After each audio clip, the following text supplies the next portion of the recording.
Hello everyone, this is Leah Whitehorse, and in this recording I'm going to be exploring the astrology of May 2025. So, I know I have said this probably every month for the last 6 months, that's what it feels like. But yes, this month is another really big month, and this is because we are going to have Saturn beginning its transit in Aries. So Saturn's going to change signs. We're going to get a preview of things to come.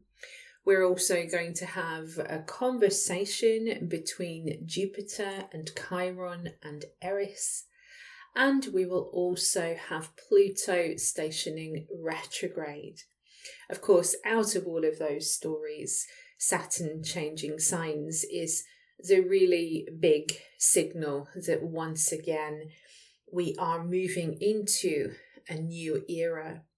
I think many people will have, by the time this goes out, will have seen the photograph of Trump and Zelensky at the funeral, or just before the funeral of the Pope. I'm actually recording this on the 26th of April, the date of the funeral, and right now coming up to the new moon in Taurus, which is about to spark that final Mars-Pluto opposition.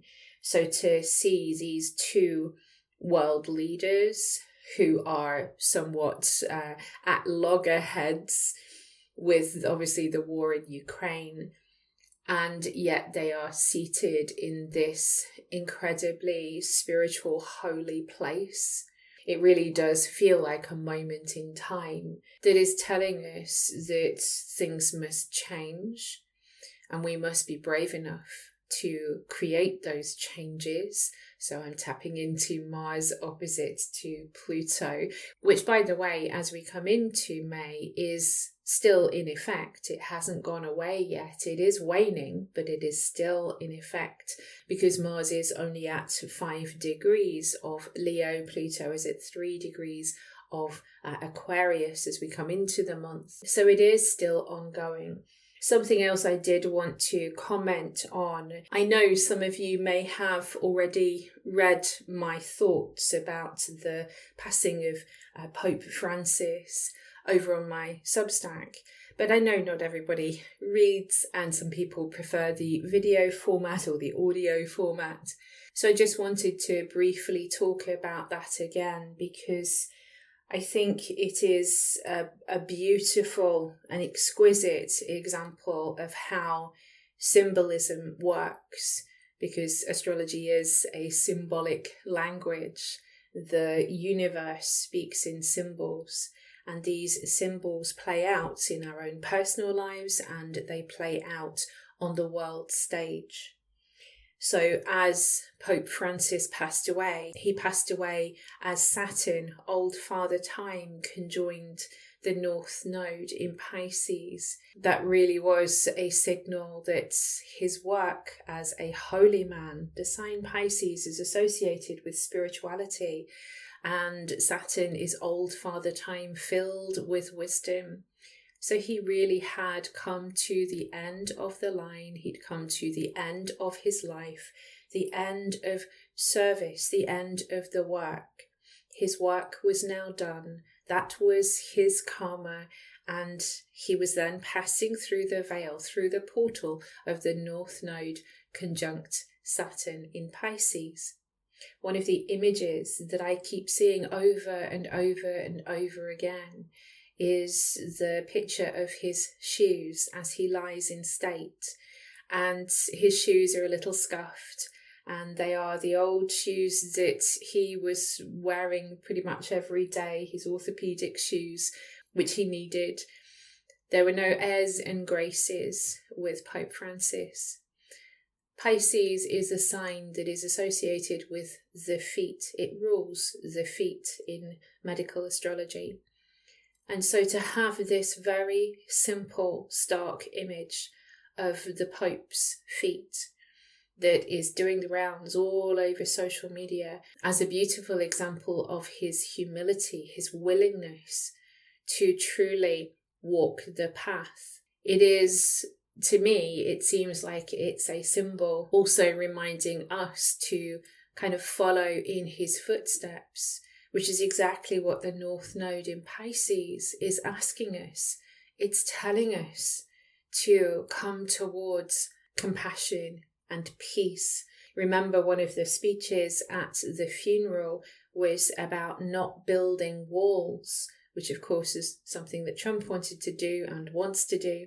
Instead of building walls and waging war, the Pope himself called for peace, and in his passing, that call has become even louder. This is the work of Saturn conjunct the North Node in Pisces. Saturn makes things real. Saturn rules skin and bones and teeth in astrology. And so in Pisces, it is making this subtle story, this spiritual endeavor, making it real for us to be able to truly see it. We are being asked to move towards the peaceful way. North Node in Pisces. Currently, wherever the North Node moves, it says, come this way. This is the attributes that you need to emulate or you need to learn during this time. So, moving into the month ahead, on the 2nd of May, Uranus will form a sextile to the North Node. So here we have an invitation. This is the sextile. The sextile is a kind of aspect that's very hardworking, and it presents an opportunity. We don't have to do anything with it, but if we choose to use this energy that's in play, then it's likely to be very constructive for us. So Uranus sextile to the North Node says here is an opportunity for us to get out of our comfort zone. This is Uranus in Taurus. Make some upgrades, use our resources in a different way. Maybe we want to change our values, and that is in some way going to help us to evolve. Uranus sextile to the North Node. Now also on this date, I think something to celebrate is that Mars will exit the shadow zone. So it will move across that 6 degrees of Leo where it's stationed right back in December. And finally, Mars will have got past that whole retrograde period. Like I said before, it is still opposing Pluto, but now it's really starting to pick up the pace and move away from that. So we are moving away from this time when we feel like we're at loggerheads, where all we think about is the conflicts that are going on in the world or the conflicts that are going on in our lives, where everything feels a bit overwhelming. There's a lot of frustration, there's a lot of anger in the air, a lot of noise. So Mars opposite to Pluto has been quite a challenge, I think, for many of us, obviously depending on how it's affected your own personal chart. Just as an aside, I am going to say to you, this is a really funny example of Mars opposite Pluto, but my 4th house cusp in my natal chart is in Scorpio. So Mars and Pluto are both the co-rulers of my 4th house of home. And just as this aspect is coming to the 3rd and final hit, just as the new moon in Taurus is happening, I was notified that the soil stack works. So this is replacing all the piping for the toilets in all of our flats, myself, my neighbours, 2 neighbours underneath me. So this is a huge, massive job. It was supposed to happen in December last year, but I made a massive complaint because it was like 5 days before Christmas. So it was a ridiculous time to do it. And it turned out that lots of my other neighbours also made a complaint. So the company was replaced, the people were replaced, and now we've got much better people who are doing the work. But the work is now going to happen just as Mars is finishing up with this opposition to Pluto. So my entire week is going to be filled with drilling and hammering and shouting, and today even there's been fire safety work that has been carried out in my attic. So it's really been a very Mars opposite Pluto time, And I'm having to just simply endure, to allow for the noise, for the inconvenience, for the frustration, for the fact that I'm recording this right now at like 4:20 on a Saturday afternoon because I had no other opportunities to record this because it's been too noisy all week, and I'm doing it on less sleep than I would like.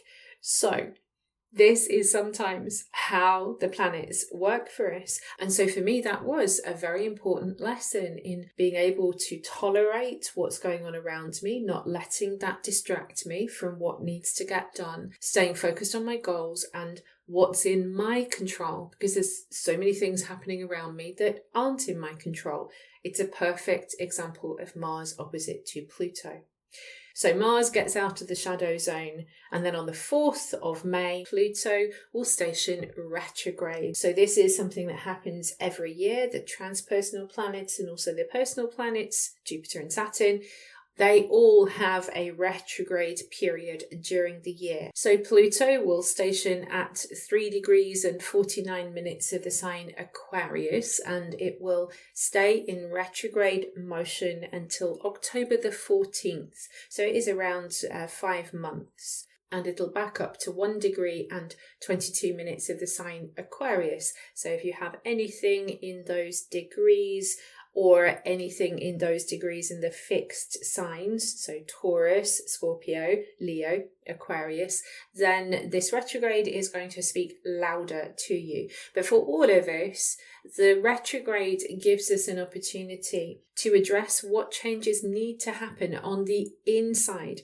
This is about dealing with our shadows, dealing with our fears, dealing with the stuff that stops us feeling empowered enough to make the changes that Pluto is asking us to make in the outer world. So look to where Pluto is traveling in your own personal chart, and that will tell you the area of life where Pluto is currently asking you to check in with yourself and check in with whether you are the one that's running the show or whether it's your shadow that's running the show in the area of life that Pluto is traveling through. But generally speaking, this is an excellent period of time for lots and lots of deep diving to explore where don't I feel like I'm in control of my life? Where don't I feel empowered enough to make the changes I want to make? 10th of May, this is when Mercury will move into Taurus. It's been a long time coming, of course, because Mercury had that retrograde. It moved into Aries, then went back into Pisces. So yes, this has been a long time coming with Mercury going into Taurus. It's likely to be helpful because it'll slow down our thinking. It'll help us think in more practical ways. There has been a lot of focus on Aries and this feeling that we've constantly got to be on our game and, thinking fast all the time. Now we have a little bit of time for contemplation. This is a sort of consider the lily kind of aspect. That's what always comes to mind whenever I think of Mercury in Taurus. Slowing down, getting really present, just looking at what is, and taking time before you make any big decisions or before you communicate. Taurus is naturally slow moving, and so Mercury will slow down the mental processes as it goes into this slow moving sign. We will then have a full moon on the 12th of May. So this is going to be a full moon in Scorpio. I will be exploring that in depth in my readings that I do for my Substack members and also for my patrons. We always take a deep dive and look at all the aspects and the asteroids and everything else that's going on in the picture. But generally speaking, full moon in Scorpio, this is going to illuminate once again the idea of shadows. Pluto rules Scorpio. So what tends to be highlighted is our fears, especially in our dealings with other people. The 8th house can be associated with shared resources, and truth and trust naturally kind of go along with that. If you share with someone else, whether intimately, physically, or you're sharing your finances with someone, truth and trust are incredibly important. So maybe we have some trust issues or some money issues, or who has the power in the relationship issues. There are some kind of spicy connections, particularly with Uranus. So there's a little bit of a disruptive element around this lunation, but that will hopefully be an awakening. It'll hopefully let us know where we need to change things or simply what we need to address. Now, on the 13th of May, on the back of the full moon in Scorpio, we will have Saturn moving on to the very final degree of the zodiac, the last degree of Pisces. So Saturn is anaretic. And again, this is important because this is the final degree of the zodiac. And so it does suggest, especially this year, I've already talked about how this 29 Pisces and 0 Aries are constantly being pinged throughout the year. There's a lot of action around these 2 degrees. So huge cycles ending, huge cycles beginning. We keep being brought back to the same story. And now Saturn in Pisces, at the very end of Pisces, something becomes very acute. There is an acute need for us to get a grip. That is always Saturn. Saturn likes us to get a handle on things. He wants us to get a handle on the collective unconscious, also our personal unconscious, so that we can stop the inner saboteur from kicking up a fuss and disturbing the peace. So Saturn in Pisces, anaretic, says there is an acute need for us to create, to realize, to manifest this vision of peace. Don't just talk it, we have to walk it. Remember the Pope's feet. So Saturn on that degree is really going to bring this forward. The karma, remember Saturn is Lord of karma as well. The karma that is associated with peace, with forgiveness. Who do you need to forgive? Remember to include yourself in that. What needs to be released? What do you need to let go of? What do you need to make peace with? Again, do you need to make peace with yourself? Do you need to make peace with yourself in the past, with your past self? There's a lot of imagery that's coming up to do with this. And this is also because Saturn is conjunct Ceres, the great mother goddess, who in Pisces is shedding tears of loss. Remember, Ceres lost her daughter to Pluto, although eventually they were reunited for 2 seasons each year, spring and summer.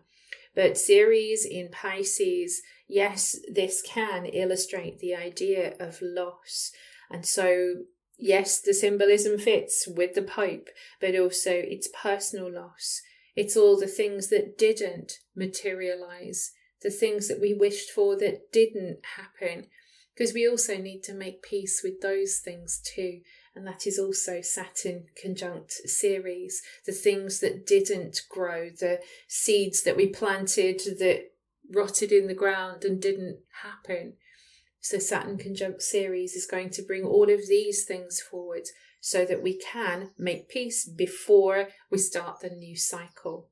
On the 15th of May, I just wanted to point out that Venus will move over the eclipse degree, so the 9 degrees of Aries, the eclipse that we had in March. And when a planet comes into contact with the eclipse degree, it's possible that something manifests that is connected to the original story of the eclipse. So it's possible that it's in some way connected with the announcement of the new Pope, for example, or it's possible that it is connected with diplomacy, Venus, around a conflict, Aries. We will have to wait and see, but just bear in mind that if you had events that were going on around the eclipse, it's possible that something is revisited around this time. But Venus, being the planet of love and diplomacy and equality and harmony, should hopefully bring some kind of peace to that situation. On the 16th of May, Ceres is going to enter Aries. This is also super important because She's going to be there until the 15th of March 2026. It is a long, long, long transit, and that is because Ceres is going to have a retrograde in Aries. So she will travel all the way up to 16 degrees of Aries and 47 minutes up until the 11th of August, and then she will station retrograde. We will talk more about the retrograde when we come to it. But it's important to note, Ceres is going to be spending around 10 months in your Aries house, or the Aries part of your chart. And so that's significant. Ceres is about nurturing. She can be great loss and she can be great gain. And very often she's a combination of the two. As she's associated with food and the grains, then there is an element of abundance with Ceres. I think Ceres likes being in Aries, just with the symbolism that Aries is associated with springtime in the northern hemisphere, and that is when Ceres would see her daughter Proserpina again. Proserpina would come up from the underworld and spend time with her mum. So it kind of feels like there is a warmth that comes from Ceres in Aries. And here she says to nurture independence, Aries. Nurture your confidence, your independence, your inner fire. Nurture your inner fire, your willingness, your desires, your passions. These are things to be cultivated as Ceres moves into Aries and spends all this time in your Aries house. Also on the 16th of May, just noting that Venus is going to exit the shadow zone as well. So now everybody, when it comes to the personal planets, have moved away from all of these incessant retrogrades that we've had. Mercury retrograde, Venus retrograde, Mars retrograde. Okay, we're through this now. On the 18th of May, we have an interesting story that is connecting Jupiter, Chiron, Eris, and also the nodes. So on the 18th of May, Jupiter is going to form a sextile to Chiron. So that is the first thing. And so that tells us that we have a big opportunity for healing. The big opportunity comes from Jupiter, the biggest of the planets. He always provides us with the opportunity for development in some way. So there are developments happening, maybe in communications in Gemini, with matters connected to Chiron. So the idea of healing, perhaps. Maybe there is literally some kind of important development when it comes to medicine. That's a possibility here. Let's keep it open to all of the possibilities that could happen here. There's some kind of feeling of a big unlocking. I keep seeing a key because that's Chiron's symbol, but I'm also now wondering if this is again connected to the Pope. I will acknowledge that, yes, it's on my mind today. He's on my mind today because of the funeral. But I don't know, I kind of feel like there's something else. I feel like that image of the key being shown to me and the idea of the sort of the key to heaven and earth type of situation. Just thinking of Gemini associated with the twins, one who is mortal, one who is immortal. There's something going on with this. Somebody has a key, and there is a bit of disruption around that as well, because Chiron is coming up to a conjunction with Eris. So that is actually going to happen at the end of the month. We'll talk a little bit more about that as we go along. But initially, we've got the idea that there is a big potential healing moment, and there are developments that are happening that are bringing things together. And that's the initial positive development that's happening here. But it's interesting that as that happens, we are in a situation where Jupiter is squaring the nodes. Now, when a planet is square to the nodes, it is suggested that this is a missed step. Something that needed to be done wasn't done. And so Jupiter in Gemini, for us to push past this block, it does feel like there is some kind of big conversation that needs to happen. Perhaps it's a healing conversation with Chiron too. Maybe it's also connected to our beliefs. Perhaps our collective beliefs are changing, or it's a personal belief that's changing. Wherever Jupiter is traveling in your own charts, have a think about it. What do I believe in this area of my life? How is that helping or hindering my soul's journey? What else do I need to know? Maybe someone or something pushes us to see the big picture. That's very Jupiter. We need to see the big picture now and not get lost in those South Node in Virgo details. That's super important. Remember, Jupiter is the co-ruler of Pisces as well, so it's the co-dispositor of the North Node at the moment, Neptune being the other dispositor. So I feel like that's also important as well, having this big picture viewpoint. We've got to do that so that we don't miss something important. So the sextile to Chiron from Jupiter, 18th of May. The square to the nodes, also the 18th of May. On the 20th of May, we then move into Gemini season. So the sun goes into Gemini. It illuminates the sign of the twins. So now we have an emphasis on, an illumination on communication matters. It is a time of the year which really blesses our meetings, our meet and greets and our groups and our friends and our connections. So Gemini season is the perfect time for learning and schooling and anything to do with educating yourself. Now on the 21st of May, those topics of conversation are going to be emphasized because Hygeia will also move into Gemini. And Hygeia is also going to have an extended journey in this sign. Initially, Hygeia will just move through Gemini, and on the 31st of August will move into Cancer, but she will later go into retrograde motion and will come back into Gemini. So we're going to get an extra focus on Hygeia in Gemini as well as Hygeia in Cancer.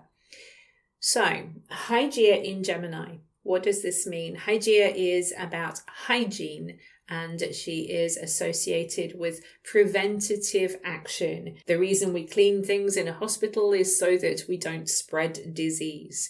And so that's kind of what we need to do in life. Sometimes we need to take preventative action to stop dis-ease later down the line. And so Hygeia has a quality to her that is rather like a seer. She looks ahead and says, I think there might be some problems here. This is what I'm going to do to ward that off. So in Gemini, it's all connected with how we're thinking, how we're communicating, what we know and what we think we know. So Hygeia says we need to clean up our thinking. We need to clean up how we are talking to one another. Our communication has got a little grubby, says Hygeia going into Gemini. And we have some work to do here because it's important that we do communicate with one another in a way that is clear. We don't want all of this divisiveness, which is an unfortunate shadow side of Gemini. We don't want all of the arguments. So Hygeia going into Gemini is going to help to heal some of the divisions and remind us that we are all brothers and sisters. On the 25th of May, this is the important date because Saturn will enter Aries. So as I mentioned at the beginning, Saturn going into Aries is just a preview.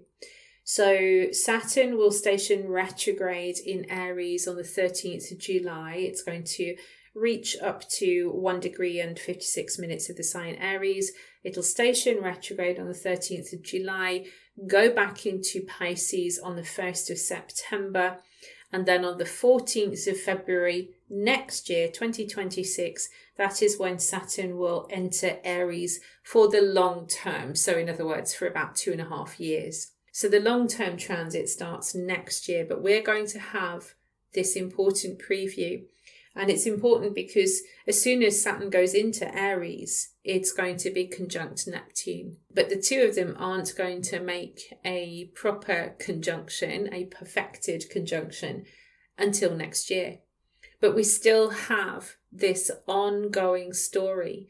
Remember that Saturn makes things real. Saturn can represent limits, it can represent conditioning, it can represent trials and difficulties and things that keep us small. But it's also a planet that says, through the trials and difficulties of life, I will show you how to master this. I will show you in Aries how to master your energy levels, how to discipline your energies, to get things done, to actually accomplish what you set out to do.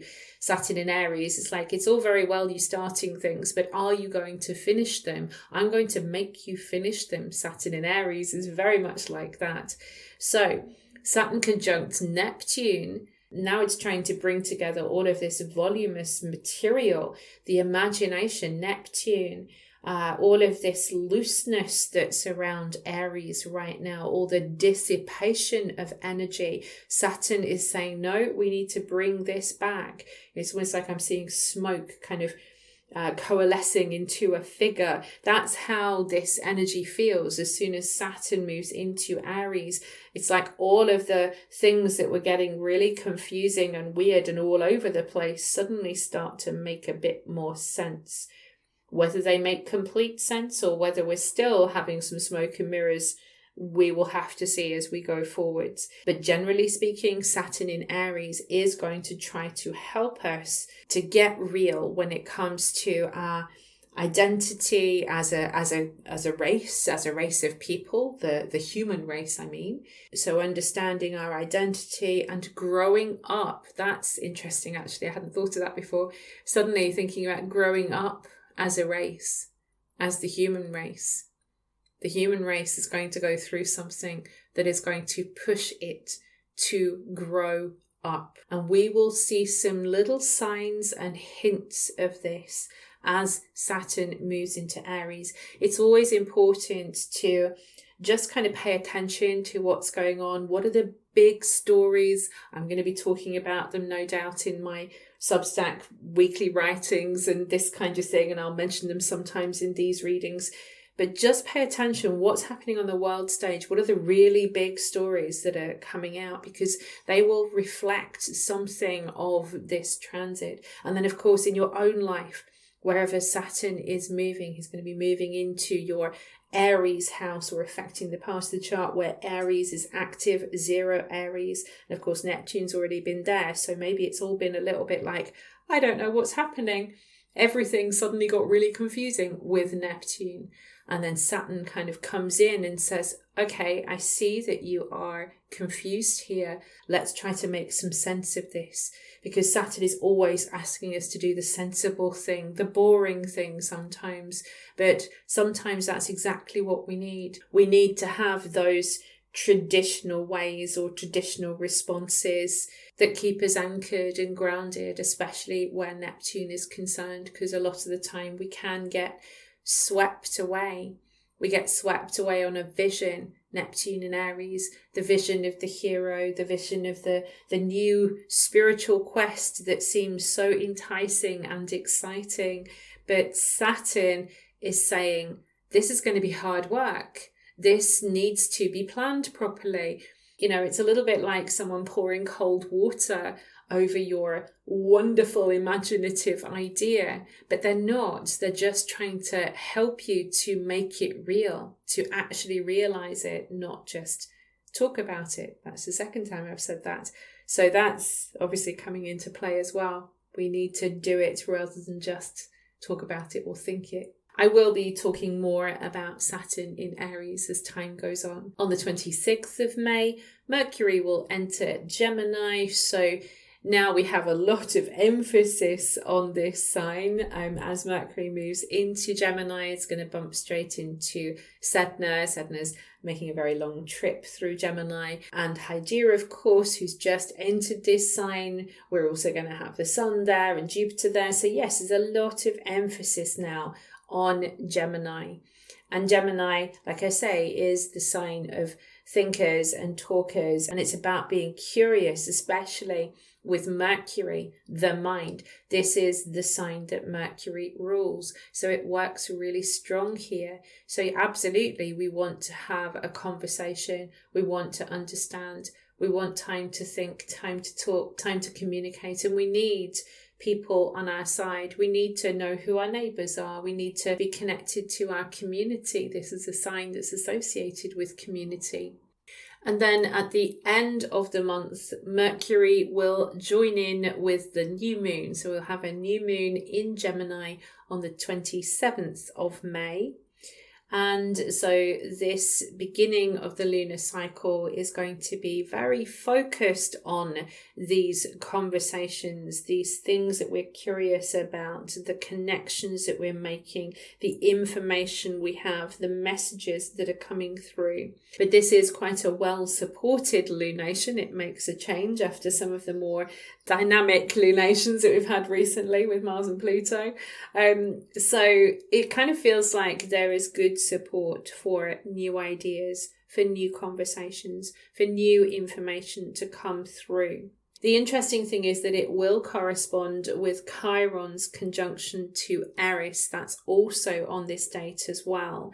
And that is the first of three. So there's going to be one on the 27th of May, one on the 9th of October 2025, and then another one on the 19th of March 2026. So I'm just curious, to use a Gemini word, I'm curious about this union between Chiron and Eris, and every time that I say those two words in the same breath, I'm thinking about John Lewis and his often quoted phrase about making good trouble. It kind of feels to me that there are some truths that are being spoken here that are painful. So the truth is Eris. We don't like what she has to say a lot of the time because of how she says it, but she tells us the truth. She tells us what we need to know. She addresses the elephant in the room or points it out. And Chiron is, of course, the healer, but he can represent painful situations. So there is painful discord in our world around us. We know this. We're seeing it all the time. And yet, this is also the catalyst for the outcasts and the people on the fringes, the people who have been rejected or ridiculed or wounded. This is the catalyst for them to step forward and say, here I am, here we are. Chiron is often seen as a maverick. He was forced to go his own way because his parents rejected him because he was half man, half horse. They thought of him as a monster. And Eris, if you think about her, she was forced back on herself to use her own initiative because she didn't get invited to the party. So maybe Chiron and Eris are telling us that we have to trust ourselves. Remember, Aries is about the self, the I. We have to trust ourselves even when the world is full of strife. I want to say especially when the world is full of strife, because healing our own internal discord is the key to healing our collective discord.